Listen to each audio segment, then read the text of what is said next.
you get up and something gets pulled out, for instance, your chest tube, your lung will collapse and you won't be able to breathe. You're going to have to be really, really careful. In a world with facts that are possibly entertaining, we bring you today's episode of Fun Facts. Hello and welcome back to this edition of Fun Facts. Now, where we left off last time is we were talking about my swollen thyroid and getting my port put in. A port is actually short for portacath, and what that does is allows easy access to a patient's veins. Underneath the skin, it's a silicone bubble that's connected to a vein there, where they give chemotherapy and other things that could be used in that process. So that's where we're going to pick up. So buckle your seats, because here we go. So finally you were able to get your port in. That you were pretty scared then because you'd never had to go to surgery. Of course, I couldn't go in with you. I could stay with you till a certain point, but I tried to help you get through that. And by this time, you were kind of getting used to different hospital things, and it was still a new experience. And that was like in the first probably month and a half. And of course, during this time, Hunter, you eventually became bald. It was kind of crazy because so we knew you were going to lose your hair. Yeah. We went ahead and cut it off pretty close. I'd say we got it down to about maybe 1.5 centimeters or something. Yeah, like real close. Yeah, and so I just remember, I think we had to have it cut again because your hair still hadn't fallen out. Well, and so I was like, oh my gosh, what's taking so long? How many months in were we when that happened? Oh, it was only about 2 months. Oh, wow. When I first noticed it, that your hair was starting to fall out, we were at this restaurant down remember when they had the Mission Mall down there? Yeah. They had a restaurant and we were having dinner there. It was on, I believe, a Saturday, and the table was white. It was so weird because it was Grandma and Grandpa and you and Lindsay and me. And so we were just eating, and I looked down at the table in front of where you were sitting, and I saw all of these little pieces of hair. First I was like, what in the world is that? And I was like, oh my God, his hair is starting to fall out. And now that I think back on it, I think, oh my, he must have eaten a lot of hair. Because, it was just falling out like that. So after losing my hair at that age, I even lost my eyebrows, which was super weird. You wouldn't imagine that part. I was still real young, and my classmates didn't understand. So they actually got to watch the Charlie Brown Cancer episode that they could get a little bit more of a grasp of what was going on. And I can tell you that, every stage of the treatment, it seemed to be something was going on. And boy, let my mom tell you about that. When we would go in and you would have chemo in the outpatient setting. Yeah. So that's when we discovered another side effect that could happen, that the IV Benadryl, when you have leukemia, is that you get Pneumocystis, Perini, Pneumonia, and that could be deadly.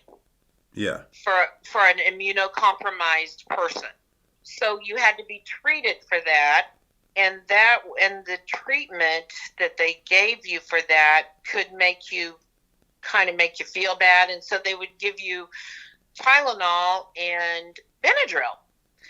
And so that first time you got the IV Benadryl, your pre-meds, the whatever it was that you got to prevent the pneumocystis creating, you got it, and then we went into the main room, the big room where there were just chairs in there. Yeah, and there was a bunch of people and like Nintendos. Yeah, kids and stuff. Yeah, and so you were so frustrated you could not get comfortable. So this little girl, well, she was probably about, I think she was 10 or 12.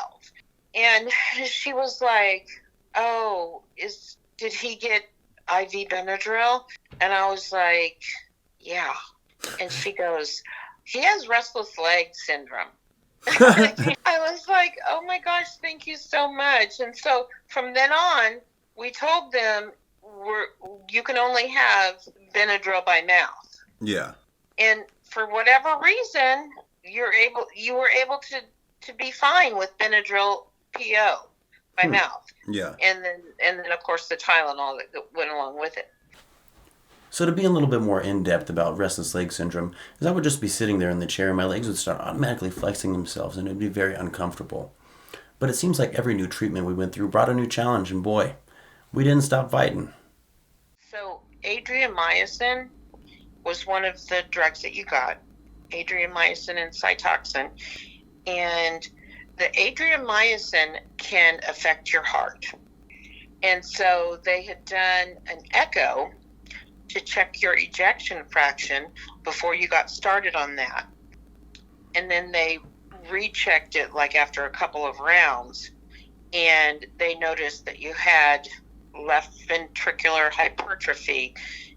The muscle in the left ventricle gets overdeveloped because it's working so hard. So you were getting toxicities from the adriamycin. Mm-hmm. So they were like, well, we're going to have to take him off of that because we can't risk damaging his heart. Yeah. So I freaked out. I was like, oh my God, no, he has to be on what he's supposed to be on, which is ridiculous because there's not only one thing that you can treat. So they switched it to idarubicin. That's what it was. Did you ever get the information from Children's Mercy? I did, but it didn't have the list of all my things. I got like the entire course of treatment, like check-in for check-in. I have like a book. Really? Yeah, like it's like 300 pages. So I was trying to get a treatment list of like all the meds I was ever getting because I saw it once and it was literally 2.5 pages front and back. Yeah. And it was like 12 font. Like I said in that last part, I did get my whole medical history here. It's quite thick, as you can see. Going through that, I found this little gym that happened when I was 14, so it was quite a bit later on. I had to go see my doctor for some issue that happened. I had the pleasure of seeing Hunter in the office today. As you know, he was a 14-year-old male who has a BB in his left knee. It is currently asymptomatic. My impression is that Hunter does have a BB in the subcutaneous tissue just above his left knee. In talking to Hunter, he really does not care if this thing is there, and he does not necessarily want it out. I explained to the mother that we do not have to remove this, since they are steel. Oh, and her decision was just to go ahead and leave it in there until it became more asymptomatic. I plan to follow up with Hunter on a PRN basis. Now, this was pretty entertaining because my friend actually shot me with a BB gun. But, that's completely besides the issue. Back into the story. So, to get to the point where you could swallow pills, this had to happen early on. Yeah. They had the psychiatrist and her student or whatever come in and try to bribe you. And, well, that's what worked with kids. Yeah. It is what it is. We needed to get you to the point where you could take pills at home. Yeah. And so she asked me, she was like, okay, well, what type of juice would you like to use? Because I'm telling you right now, he's going to hate that juice for the rest of his life. And I said, well, why don't we do grape juice? I don't know how I picked that one, but anyway, I said, okay, let's do grape juice. I guess because probably we never had it at home or something. Yeah, you're like, we don't ever see grape juice, make it that. I think we always had apple juice and orange juice at home. Those are my favorites, yeah. So, and then they said, you can pick out a toy if you can swallow this. And so, I know, it's fun. And you swallowed it and you got your little toy. Now I have like a handful of like 5 vitamins and I take them all in one shot and it's like, yep. I know, and I don't even think you had to use anything to swallow them with. It was crazy. You'd just be like, yep, here we go. Man, do I wish they would still bribe me for stuff now. I could really use some new toys. But with every new thing, it looks like there's always a new challenge. But I guess for a 5-year-old kid, it doesn't really matter if there's always a toy at the end. You had a cough, and you had pneumonia a couple of times. Yeah. It wasn't the serious pneumonia. but it was because of the pneumonia that you developed scar tissue in your lung. But they didn't know that until you had a cough one time, and we took you in and they did a chest x-ray.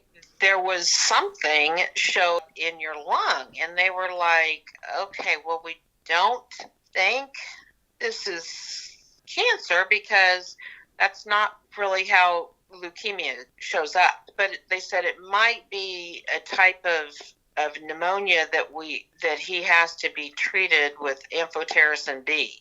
Ampho B. I remember because we had to give that to patients in the hospital. And when adult patients had it and were treated with the Ampho B, they had to be in the hospital. But kids could just be treated at home. Wow. Which I was like, oh, okay. There were some big differences between kids and adults and the medications and stuff. Now, the treatments for kids and adults are a lot different. Just depending on how they heal and the reactions that they have to things. My mom, being a nurse or nurse practitioner at that time, she had to take on a whole nother level, learning everything with the kids, especially being her own personal child, just layered more stress on her. But as we continue with the story, you'll see how we dealt with it. Susan was there with me when you had to have your open lung biopsy. And so they came out and they were like, well, he's not waking up like we would have wanted him to. So we're going to send him up to the PICU and he'll still be on the ventilator. And I was like, oh, MF. I knew you'd be fine. So then they went back in and they were getting ready to get you loaded up and take you up there. And then they came back out and they said, well, he extubated himself, so he doesn't have to be on the ventilator anymore. What? Yeah, you took the tube out yourself and you started breathing on your own, just like that. That big blue tube? I don't think it was... Oh, out of my mouth. Not the one going into my rib cage? No, not that one. No, that was like a hose. Oh, wow. But just not quite that big around. Yeah. But no, that stayed in there. You took that up to your room. Okay. And so the other thing about that is that, we got up to your room after that, and you had to be on oxygen. You had the chest tube in. You had an IV going. You had a pulse oximeter on your finger to check your oxygen saturation. I mean, you had so many tubes and this, that, and the other coming out of you. I was like, oh my God. But I was okay as long as you were just staying right there in your bed. You were just in one place. And of course your port was accessed, and so anyway, you had all these tubes and you were like, Mom, I gotta go to the bathroom. And I'm like, what?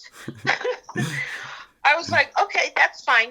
Here's the urinal. Just use it in the bed. And you were like, I can't do that. And I was like, what in the world? You can't use the urinal in the bed. And I was like, okay, well, this is the deal. If you get up to use the urinal and something gets pulled out, for instance, your chest tube, your lung will collapse and you won't be able to breathe. So you're going to have to be really, really careful, and I'll help you. I was just trying to get you to understand how serious it would be. Yeah. And you didn't even flinch. You just gathered up all your lines and we got you up to the bedside and you used the urinal. That was the end of that. And then they came in I think it was the next day, they came in to, they were always checking the levels in the chest tube little container, how much fluid they were getting out of your lung. So she came in and she was like, okay, well, there was one gal and she was the official respiratory therapist, and then she had a student with her. And she was like, okay, we're going to need to check an arterial blood gas. And I was like, oh, no. Because arterial blood gases, you have to, if you find your pulse in It's on the underside of your wrist. So they had to go right into that artery in order to, you can actually feel it if you search around for it, in order to get an ABG, arterial blood gas. Yeah. And I knew this, and I was like, oh my God. And she goes, this is my student. And they said, do you think Hunter would be okay if she did the ABG for practice, and this is her first time? And I said, well, why don't you just ask Hunter? And so they asked you, and you're like, sure, that's fine. I don't think they told you that that was her first time. I think they just said, is that okay if she tries to get your blood for this test? And you were like, sure. So she just stuck you. You didn't say a thing. She got the blood she needed. First time, lickety-split, it was done. I know. I was like, thank you, God. Thank you. And I tell you, thank God for good nurses. Even when I was a kid alone in the hospital, they would entertain me. They would come in, play cards with me, taught me a bunch of new magic tricks, and I'll tell you what, I'll never show you one because I don't remember any, but goddamn they were good.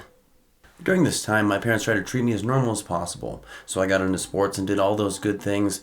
I got out and about and spent my energy. Here in these next part, you're going to hear about all the final treatments and how everything happened, but trust me, it doesn't end there. Thanks for coming by, and we'll see you on the next video.